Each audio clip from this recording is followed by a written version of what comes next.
trailers.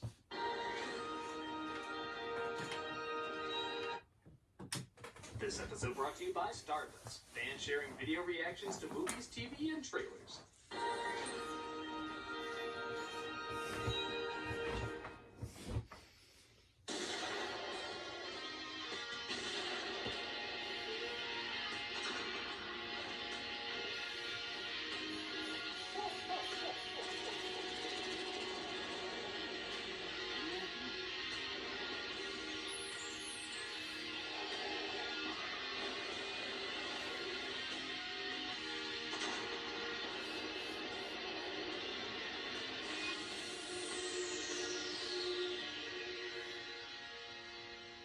Hello, I'm the Nostalgia Critic. I remembered, so you don't have to. Well, it's Christmas Eve, and that means meeting up with your friends and loved ones. And trying to stop them from killing each other. Especially when your friends and loved ones are as polar opposite as they can get. Uncle Ives, Aunt Despair, can I have some water tonight? Well, I suppose you've been good enough this year. Honey, why don't you share some of yours? Here you go. Oh, no, that's no way to treat a child. Yeah, why don't you raise yours like we raise ours? Well, I'm pretty sure they did raise me before I got abandoned in the Balto review. No, that wasn't you. Pretty sure it was. No, we remember the children we abandoned. The Balto review, I remember that. I'm excited for our Christmas meal. Yeah, where is it? We've been waiting forever. Now, son, don't make us abandon you like we did her. But you just said... The meal's taking a while because it's being specially delivered. Trust me, you only want an expert to deal with something so perfectly Christmassy. As long as it's edible, I can do it. Honey... Okay, it doesn't have to be edible. That explains why your kid looks like she ate chimney. It tasted like dying. Well, at least we know where our kid is. What are you even talking about? Oh, now I get it. Hey, boy, stop eating that glue and say something for me. I feel colors. Parents of the year. He won't even share. You say something over there, pubic wig? Hey, why don't we watch a movie? The perfect Christmas interaction where we don't have to have any interaction. Home Alone 2? You couldn't even put on Home Alone 1? Ooh, I love this movie. You do? Me too. I thought... It is President-elect Donald Trump. They've seen it so many times it's practically background noise. But everyone has interesting thoughts about Home Alone 2. You see, when the original came out in 1990, it was huge. It played at #1 for 12 weeks and turned a relatively unknown child actor, Macaulay Culkin, into a megastar. So, not surprisingly, 2 years later, a sequel came about, giving everybody the same comedy they grew to love. And I do mean the same comedy. Many people were angered at how much repeating there was, reusing the same jokes, scenarios, even teaching the same lessons that was learned in the original. Macaulay Culkin and director Chris Columbus even mock it in the first film's commentary. John Hughes said he could write this on the weekend. I wonder how long it took him to write the second one. Just like a little bit of cut and paste, and boom, you're done. Sequel, bam. But much like Ghostbusters 2, people totally forgot they hated it. Because... Come on! Well, I'm here to see if there's any validity to that come on, and look at a movie that seems to divide many, but at least can serve as a harmless distraction. I'm only watching this for Sharknado star John Hurd. Give it a chance. This is the greatest movie I've ever seen in my life, and I don't say that often. It's true. Let's take a gander at Home Alone 2. We start off this roller coaster of variety with practically the same music against the same credits with the same exterior shot followed by the same interior shot. Okay, I know you're trying to establish a style, but when you don't even need to move the tripod from your last shoot, you might want to mix it up a bit. Hopefully everyone's character traits are repeated too. Easy on the fluids, pal. Now you can be a skag with a slightly darker shade of skin. You better not wreck my trip, you little sourpuss. Your dad's paying good money for it. And you know what? With my own money, I go on my own vacation. Bro. Alone. Yeah, okay, let's address what's arguably one of the biggest problems with the film. Macaulay Culkin's performance sucks. But it's not really his fault. He already played up the kid who has to act like an adult in the first film, and he immediately became the biggest star in the world. And that's not exaggerating, he was everywhere for a while. That kind of attention so quickly, so young, is gonna result in this kind of performance. The I don't care, I'm cool as shit now performance. He didn't mean what he said. He was just sucking up to you. At first, it looked kind of scary.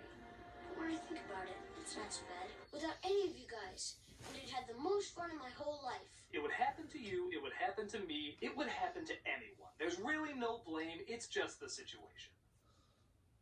With that said, let's make fun of this like hell. Honey, are you packed yet? Yes. this? I'm trying to see if I can literally phone in my performance. Did you see what Grandma Penelope sent you for the trip? An inflatable clown to play with in the pool. How exciting. Can't tell. Are you excited? It's eerily similar to all the times you actually are excited. Merry Christmas, Ken. This is the greatest accident of my life. How exciting.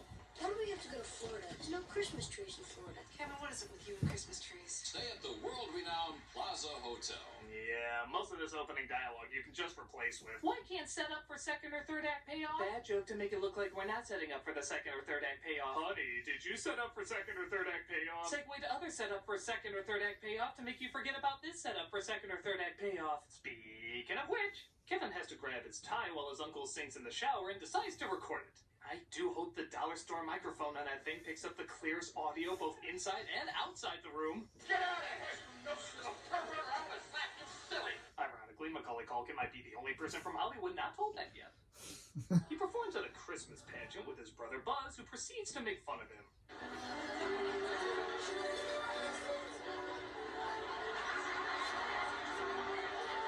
Those easily amused pageant goers. Look! The letter B! You are so ready to watch Home Alone 3. Kevin finds out what Buzz is doing and punches him. But because this is a Family Matters episode now, it has to go more over the top. Oh my. Did I do that? I think you're totally. Funny enough, this reveals that the only character in this sequel that's strangely evolved is Buzz. I know that sounds strange, seeing how bullies are always the most underdeveloped characters, but he legitimately grows as a character. He's still a bully, but now he knows how to manipulate, his vocabulary shot up, and he seems wittier and funnier. My prank was immature and ill-timed. Merry Christmas indeed. What a troubled young man. The only downgrade is, when he is mean, his wordage is a lot more, Disney Channel. Beat that, you little trout sniffer. Ooh, trout sniffer. That's much more intimidating than... You growing on my ass. But hey, if you're not a fan of how the language in this one's more cleaned up than the last one, don't worry. There's plenty of more shit repeated from the first film. If I had my own money, I'd go on my own vacation. Alone. Well, you got your wish last year. Maybe you'll get it again this year. It all depends on how lazy and rushed the writer is to get his paycheck. Oh, you're in luck. We did it again! You hear that wall we're randomly screaming at? Ah! Speed up the film, play Williams' Nutcracker music again. Yeah, why? Repeat. Yeah, why would they yell at the wall? Kevin makes it at least as far as the airport with his family, but they get separated and Kevin gets on the wrong plane. Why would they yell at the wall? That's my question. Boarded. Make sure he locates his family before you leave it. Well, 9/11 hasn't happened yet, so go ahead. I have some theories on why 9/11 really happened. Really? Oh, look, another possibly debatable funny scene! Yeah, watch this over and see if you snicker at something a little odd. Have you ever been to Florida? C'est petit ça. Moi je viens de revenir, toi un peu. S'il y a un bon restaurant, seulement peut-être tes parents, ils connaissent. Now, don't get me wrong, this doesn't seem that funny. Whatever, he looks at the camera because a guy in a different language won't shut up. But realistically, it's the most nonsensical, awkward moment. We know he's supposed to be looking at the audience, but in this situation, there is no audience. So imagine you're talking to me and I suddenly just went...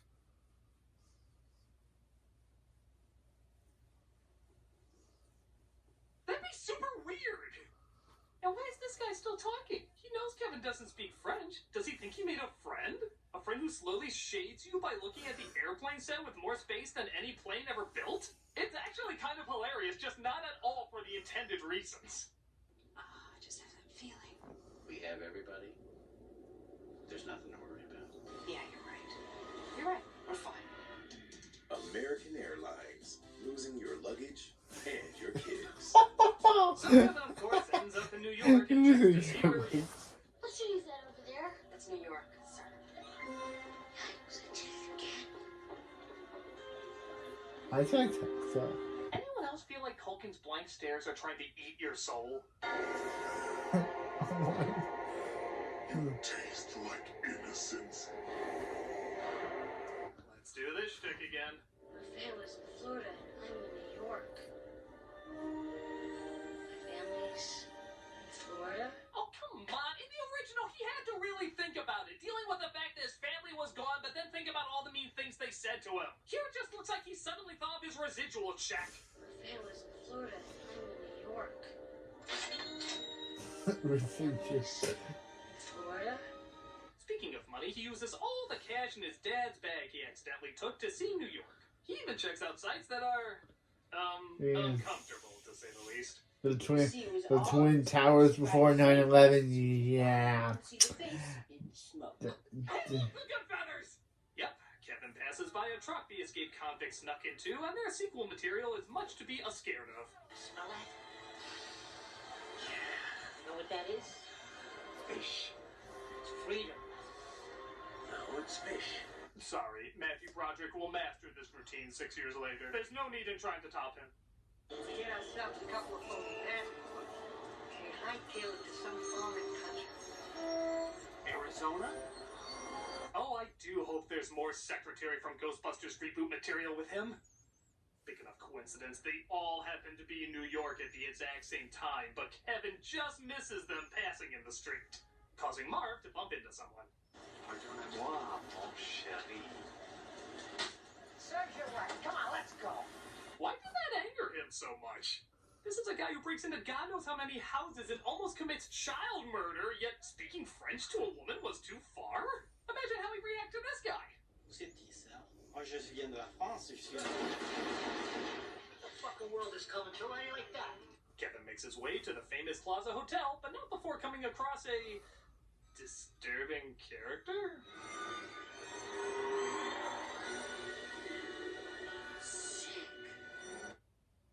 Why? I mean, okay, this is obviously a retread of the old man gimmick from the first one, but he had a creepy backstory and could at times look very scary. This is a Susan Boyle and Mrs. Doubtfire hybrid. She doesn't look the least bit frightening. Is it because she has birds? Is that it?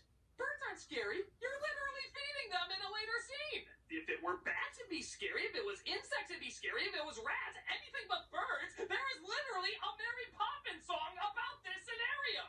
It is famously charming and not the least bit intimidating. Who knows? Maybe it was meant to be a horror film. He finally makes it to the hotel where he comes across a interesting cameo. Excuse me. President like Donald Trump. Down the hall and to the left. I wouldn't give you my. There's a man who looks like he'd lose by 3 million votes. Excuse me. And there's a man who looked like he just beat. Honestly, isn't that a and- man we should be talking about? No, there's no reason to talk about him at all. And there's a man who just went against a woman, another woman. Trump just seems to win his. It just seems like Trump. For every one-star movie he's in, he's the reason he got that one star. Tim Curry. We can all agree on him. I'm not kidding. He is once again the best part of the movie. Even teaming him with Rob Schneider can't distract how awesome he is. He plays the concierge who suspects Kevin of suckering them with a stolen card and phony story. Mostly because their operators are idiots. Like a hotel room, please, with an extra large bed, TV, and one of those little refrigerators you have to open with a key. To be fair, that slowed down voice would work a lot better if he just added 2 words. Howdy, Jim. This is Peter McAllister. I'm drunk. See, suddenly it seems plausible. What? Reservation for McAllister? A reservation for yourself. A kid going into a hotel, making a reservation? Oh yeah. I don't think so. It's that thing he said in the last movie. Did you get that?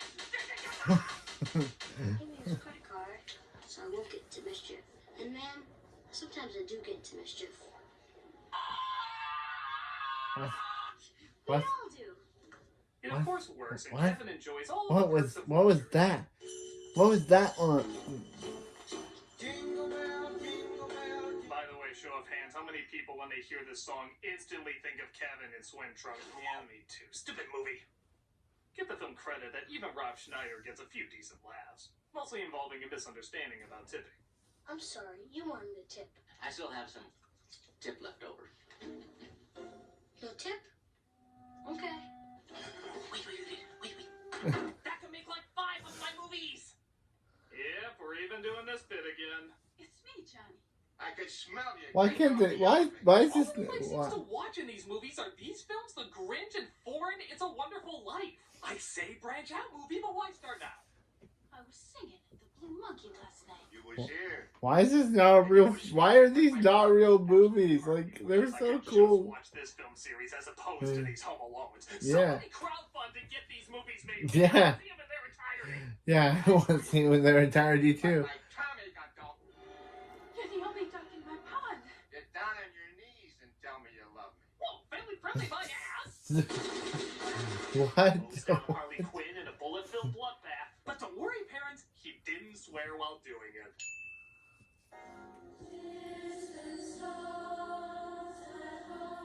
Where was that picture taken? Oh, yeah, this feels earned.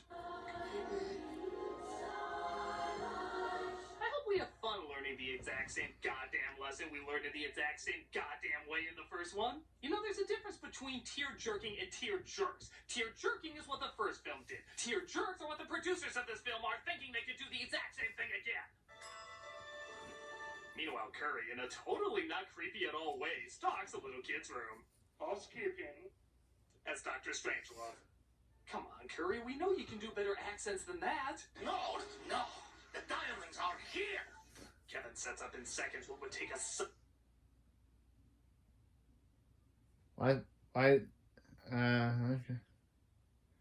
Copyright? And that's when every adult in the audience said, okay, we're not coming back. This is the course we're doing. It's shoving in my kids for a while, so just count your blessings. Again, more copyright more copyright moments. Oh, better get the irony that I'm frightened by a cloud. The next morning, Curry tries to apologize for his actions. Is my transportation here? Out in front, sir. A limousine and a pizza. Okay, can we just do a count of every average word made amazing by Tim Curry's weird pronunciations? Pizza. Pizza. Pizza. Oh, Tim, I love you and The your word has been Curry. I do I feel bad for Tim Curry. Like now, he no longer acts anymore due to him being in a wheelchair. You clearly But haven't still. watched my other movies. Bye. Have a lovely day. I will also give credit that Tim this film Curry. has the greatest looking cheese pizza in movie history. Here's your very own cheese pizza. Wow, I don't even know where I got this. I just wanted a cheese pizza so bad I somehow made it happen. Can you share?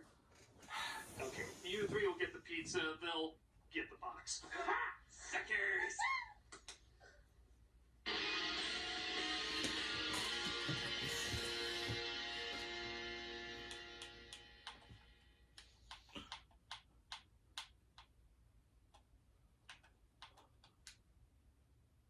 Children's Hospital.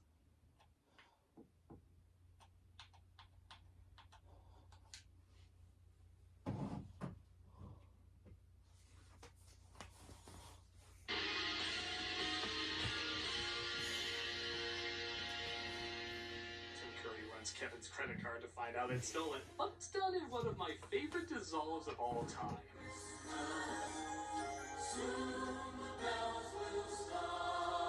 Admit it, that was a much more satisfying live-action Grinch than anything Ron Howard gave us. Meanwhile, Marv and Harry plan their next heist. Ooh, I like skating. Because they had the location.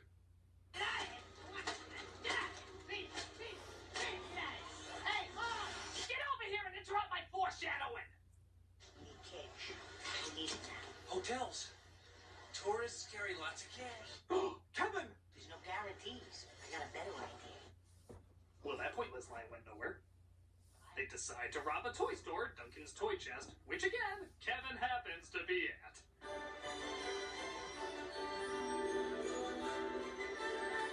Yeah, enjoy the economies that could keep a place like that open. You got a few years left. He ends up talking to the owner of the store, the Schmucker's brand jelly guy. He's unaware at the moment, though, that he is actually the owner. My, where did you get all that money?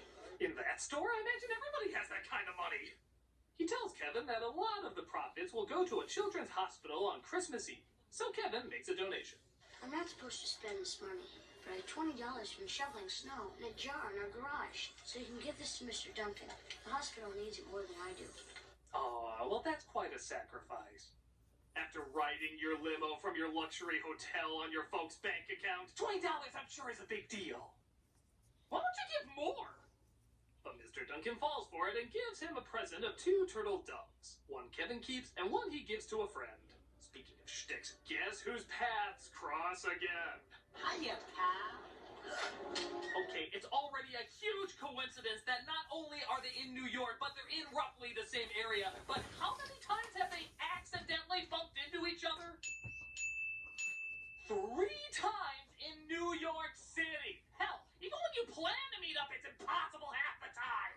These 3 have better homing powers than the Keymaster and the Gatekeeper. Ooh, you didn't put the hands on the cheeks. Restrained. He runs away from them and uses that valuable time not locating a cop, but instead putting beads on a sidewalk. Because he's supposed to be a smart kid, remember? Yes! Not! I don't know. 90s, we only said those 2 things. We were pretty dumb. Tim Curry puts on his best Cheshire cap, preparing to eat Alice's face as he confronts Kevin's lies. What's the matter? Matter. What? Store wouldn't take your stolen credit card. Let's see what the police have to say about this. Yes, police. There are 2 criminals chasing me. I could use the protection. I ran away. I don't want to get grounded. Little idiot. Well, we just had one unfunny pratfall. Let's shake things up with another unfunny pratfall. Show of emotion. This looks like a job for 1940s audio off of the clearest speakers on a 10-inch TV. Hold it right there. You was here last night, too, wasn't you? Yes, sir. And you was smooching with my brother. I love this one look he gives like, did I? There, that was another hotel. You've been smooching with everybody. Snuffy, Dale, Leo, little Mo with the gimpy leg.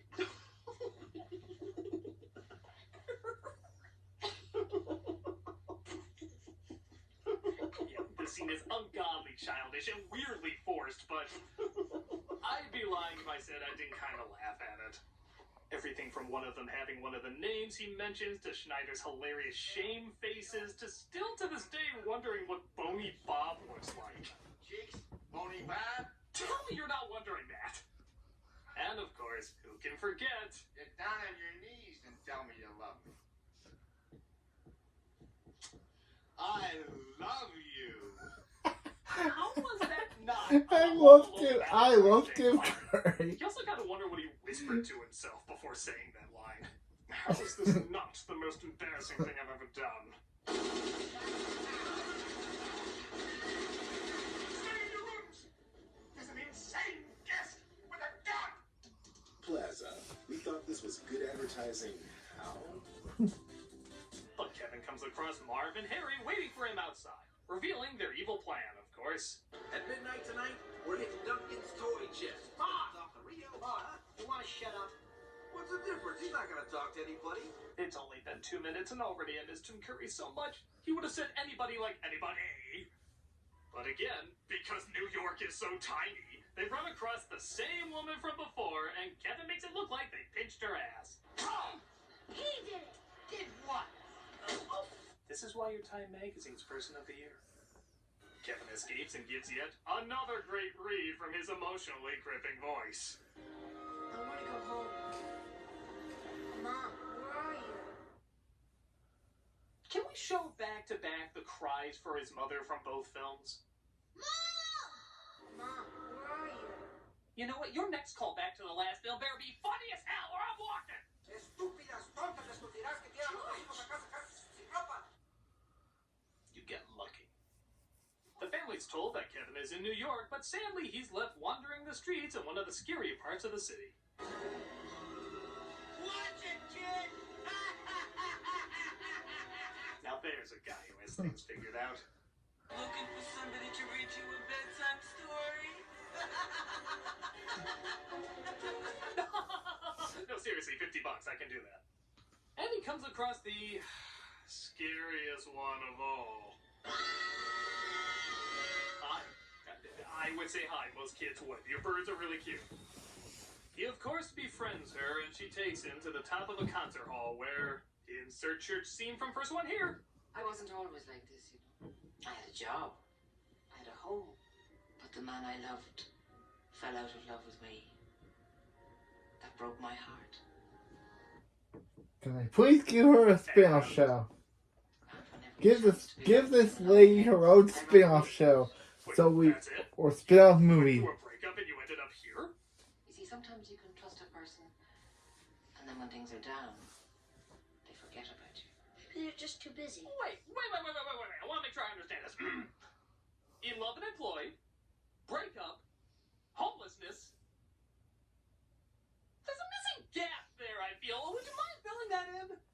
Look, I admire you're trying to make homeless people more human, but Kevin found the person with the least homeless-ish backstory. There's mental illness, abuse, financial ruin, tough things to confront. And this silver-haired, hopeless romantic is the one representing all that? She's gonna be your icon for what most homeless people are like? What if Kevin went with the watch it kid guy? Would his problems be so quick and easy to understand? Well, I understand he must have gone through some heartbreak. I'm sure that you must have gone through some emotional turmoil. Maybe you fell in love with someone and she broke your heart. Maybe just something went wrong with it. You know what? I'm not feeling this. So not only is this emotionally empty, but it also feels manipulative. Which again, I guess isn't fitting with the theme of the movie. Beat that, you little trout sniffer. Oh, now we have some definite opinions on homeless people. Oh, do you? Oh yes, all their problems can be solved super easily. Super easy, huh? Very inconvenient. Pitch me joke. Christmas song. I forgot the words because I'm nervous. I'm singing this to distract you, so is it working? I suppose so. Go on. I'm going back to watching Home Alone 2 because it's something I want to do now, so that's what I'm doing. So beautiful. He has a real gift. If you need somebody to trust, it can be me. I won't forget to remember you. Don't make promises you can't keep. Weirdly cryptic. Kevin walks by the children's hospital and decides he wants to stop the robbery on his own. Can mess with a lot of things. Can't mess with kids on Christmas. Yeah, okay. The house being renovated puts together another pointless map. Seriously, minimum half hour to draw that in this time-sensitive scenario. And John Williams plays the exact same score from last time because he's doing Schindler's List, yo. He's got real movies to work on. This is so lame. I need my curry fix. What kind of idiots do you have working here? The finest in New York. You're the drink of Gatorade in a marathon. I'm going out to look for him. What? Your son is lost in one of the biggest cities in the world. And there are hundreds of parasites out there. There are bird ladies out there, madam. Bird ladies! Armed to the teeth. Do bundle up. It's awfully cold outside. A moment of silence for the last scene of Tim Curry in this film. After Duncan's toy chest closes down, politely leaving the lights on and all the money in the register, our thieves look over their riches. Merry Christmas, Harry. Happy Hanukkah, Marv. Oh, I won't have to do Christmas Story 2 after this. We're up to our elbows in cash, and there's nobody that even knows about it. Oh no, the punchline to what I just said! Thankfully, Kevin knew Harry would land on the left side of the window and Marv on the right as he launches the other into the air. Dead. Okay, somewhere we went from Three Stooges destruction Again. to Avengers destruction. Again. That's the crash Batman made after falling from a building in heavy armor. Again, this is why Marv and Harry are immortal beings, because somehow they die, and somehow they don't, somehow they die in these films, but somehow they, yeah. Because we underestimated that little bundle of misery. This ain't like the last time. Clearly you have not been watching this movie. Sonny, Yes? you throw down your camera, and we won't hurt you. You'll never hear from us again. Yeah, they need those pictures so people won't be looking for them. Which people already are. Hi? And in keeping with the earlier TV scene, we get yet another incredibly lazy, yet somehow weirdly funny moment. Okay, kid. Give it to me. Here we go. Let's do it. The first big home trap in Home Alone 2. It's Marv getting, yeah, it's Marv getting brain damage. Blood,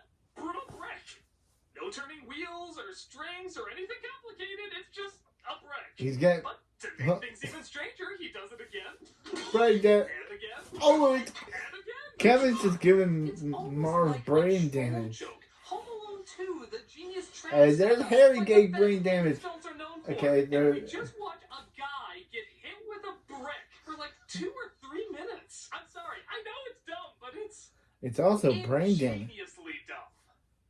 After that, it goes the course you pretty much suspect. They both try different ways to get in and are met with a bunch of traps.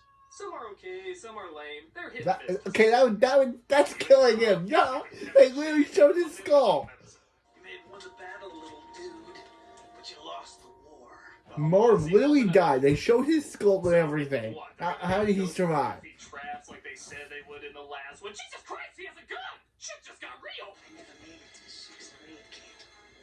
It doesn't look like you're gonna either. If this was a Scorsese film, he'd be on his 5th bullet. Kevin, run! Catch me lucky charms, asshole! What? Sure enough, birds arrive to fly slightly to the right of them. And the police finally show up because you don't mess with kids on Christmas, but you don't call the cops until maybe 20 minutes Disney slapstick. Kevin clearly did the right thing. Prisoners have already exchanged gifts. We missed the presents?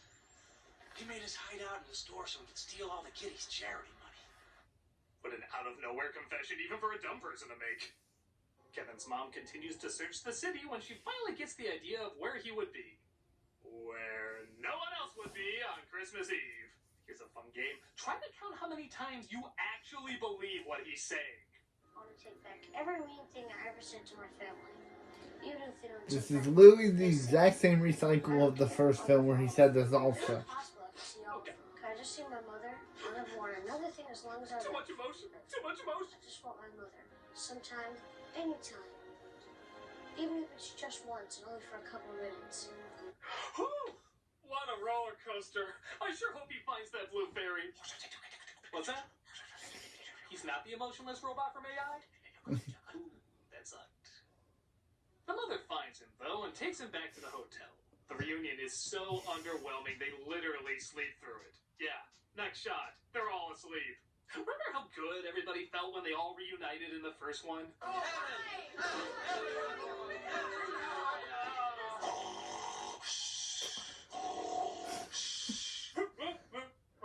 I miss you, I guess. Holy smokes, it's morning! It's Christmas morning, man! I don't think Santa Claus visits hotels. He knows we're Jewish. It looks like Mr. Duncan was grateful to Kevin, though, for saving his money, so he got them all gifts. Making this already rich as hell family even richer. Again, the stories of 90s economy.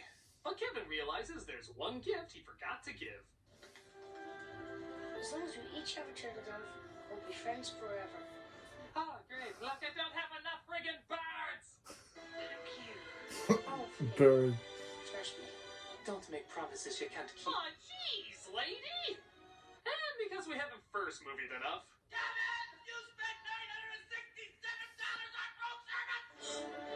Again, Oh, as would you like to join us in our hotel? Oh, never mind. Merry Christmas! Enjoy the freezing cold! I'm sorry. again, as Ryan George said, there would be no way he would hear that from Central Park. No way. No, he doesn't. No, he does not. There would be no way he hears that from all the way from Central Park. That's impossible. Santa Claus! Here's your Christmas tree. Thank you. Well, aren't you going to invite me in for dinner? You don't want to be a part of this. I believe you. Flee this gingerbread house of angst. Oh, And that's what I think we should do with homeless people. Every single one of them. Oh god, I'm too late. Well, we disagree quite hard on that. Okay, who's ready for some amazing food? Yeah! Those homeless folks need to get a job! What? What? I mean, if we just keep giving everything to them, they're never gonna get back on their feet. We need stricter laws! Really? Well, I completely disagree. These people have gotten the worst life has to offer. Yeah, and we should give them as much support and care as possible. Really? Well, I guess we'll just have to agree to disagree. Agreed. Why be adults if we can't accept our differences? Aunt Despair, is this the thing you're always trying to teach me called acceptance? Yes, it is, sweetheart. And those people across the table seem to be pretty good at it. Thank you. Really? I'm hungry. Me too. What you got to eat there, critic? Oh, well, since this wasn't quite the nuclear explosion I thought it would be, I guess we can go ahead and eat. This is my favorite meal to have this time of year. Oh, we're all so excited. Yeah. Christmas crunch. What? Huh? You brought cereal as the main course? Dude, it's not just cereal, it's Christmas crunch. It's the greatest Christmas cereal ever made. Never been a fan of it myself. What? Yeah, I'll eat anything, but I stay far away from Christmas crunch. Oh, yeah. You're joking. I always found it to be a generic offshoot. Yeah, you just slap Christmas on it and suddenly it's something completely different. Let's all remain calm here. Too much sugar for me. Oh, yeah, I mean, just one bowl of that stuff will give me diabetes. Am I right, kiddo? Yeah. She knows. Nothing to get upset about here. I think I'd rather eat the box it came in, right, critic? How dare you! How dare you blasphemy Christmas crunch! Have you no heart? Have you no soul? Well, I'll tell you all, the only place you can find that beauty is not in Christmas crunch. You can find it up your... Monsters! Monsters! All of you! You do not deserve to eat Christmas crunch's prostate! A pox on ya! I didn't say Christmas because I don't eat Christmas crunch, you Satans! You Christmas Satan! You Drink Judas that. is shit! That's what you betrayers are! Judas is shit! I hope you rot for all eternity, especially the children! Shame! Well, Merry Christmas. So it is. Merry Christmas. I guess I've been talking for an entire 24 hours. 26. But who's counting? Oh my god, I am so sorry. I totally exploded and ruined everybody's evening. I'll go get your coats. No, hold on. There's no need for that. You had an outburst. It happens. You apologized and saw the error of your ways. We're okay. Really? Yeah, we know that deep down you're a good kid, just nuts. Clearly. No doubt. Bunkers. Well, thank you. That really means a lot to me. You guys would forgive me after all that. You know, you guys really are a lot like Home Alone 2. How? I don't believe this. How are we in any way like Home Alone 2? Not everything ties into a movie you're reviewing. Well, that's one, guys. It is annoying, predictable, and not always giving its all, but it surprises you sometimes. There's still moments that make you glad you saw it, and though they're not there all the time, those moments do go a long way. Tim Curry Rock. To no end in many respects, and I also find myself coming back to it every I'm gonna year. have to watch Like a this strange comfort food that doesn't taste for good, Christmas. but it's still cozy. This movie, Oh, also you like also Christmas? I Elf. do not. That is delicious. The film has too many flaws to count, but that's also part of what makes it kind of fun. Just how phoned in parts of it are mixed in with new elements that are legitimately good. I know it's a weird way to explain it, but the feelings many people have for it are weird too, including my own. It's not always good, but it's harmless and familiar, mixed with just enough enjoyable moments to make it worth it in the end.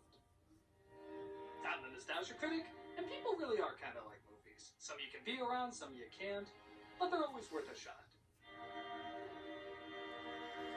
Happy holidays, and enjoy your Christmas feast. Second thought, we have been up for 24 hours. What do you say we take a nap? Sounds good. Shut that door.